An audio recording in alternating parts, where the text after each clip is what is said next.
glass තියෙන එකක්. stainless steel lid එකක් තමයි. අද මම ඔයගලන්ට ගෙනාවේ Avance ලගේ 1.8 liters තියෙන electric jacket එකක්. ඒ වගේම මේක glass තියෙන එකක්. මේකේ සම්පූර්ණයෙන් තියෙන tempered glass එකක් මේකේ තියෙන. මේකෙන් විශේෂතාවය තමයි ඕගලන්ට මේක හොඳට බලා ගන්න පුළුවන්. සතෙක් කරාම වැටලා තියෙනවද කියලාවත් මේක බලා ගන්න පුළුවන්. ඒ වගේම මේකේ lid එක උනාට දැස්තම මේකේ වෙන්නේ stainless steel lid එකක් තමයි මේකේ තියෙන්නේ. stainless steel lid එකක් එන්නේ base එක ගත්තා stainless steel තියෙන එකක්ම තමයි ඒක. බලමු දැන් මේකේ වතුර උණු කරලා ඒ උණු කරනකොට යන කාලෙත් අපි කොච්චරක් යනවද කියලා අපි පොඩ්ඩක් බලමු. හරි? ඔන්න වතුර ටික පොඩ නටාගෙන එන්නේ හොඳේ. බලන්න මේ වෙනකොට අපිට ගිහිල්ලා තියෙනවා විනාඩිය තප්පර 6ක්.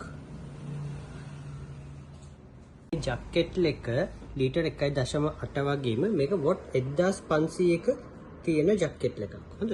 මේකට Avance 1 year warranty එකක් තමයි යන්නේ. මේකේ වතුර පුරවලා තියෙනවා ලීටර් 1.8ක්ම පුරවලා තියෙනවා. හොඳයි.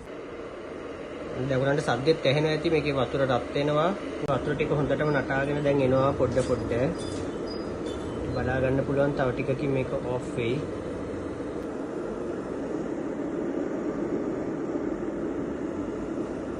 ඔන්න දැන් හොඳටම නටනවා. තව ටිකකින් ටක් ගාලා ඔෆ් වෙයි. අහගෙන ඉන්න. ඔන්න බලන්න මේක රත් වෙලා සම්පූර්ණයෙන්ම රත් වෙන්න විනාඩි 6යි තප්පර 59ක් ගිහිල්ලා තියෙනවා. වතුර ටික හොඳටම රත් වෙලා තියෙනවා. ඉතින් ඕගොල්ලන්ටත් මේ වගේ ඉලෙක්ට්‍රික් ජැකට් එකක් මේ වගේ විනාඩි 7කින් රත් කරගන්න ජැකට් එකක් ඕගොල්ලන්ටත් අවශ්‍ය නම් අපිට කතා කරන්න. ඕගොල්ලන්ට මේක ගන්න පුළුවන් රුපියල් 7890කට අපේ Avance කම්පැනි වොරන්ටියත් එක්ක.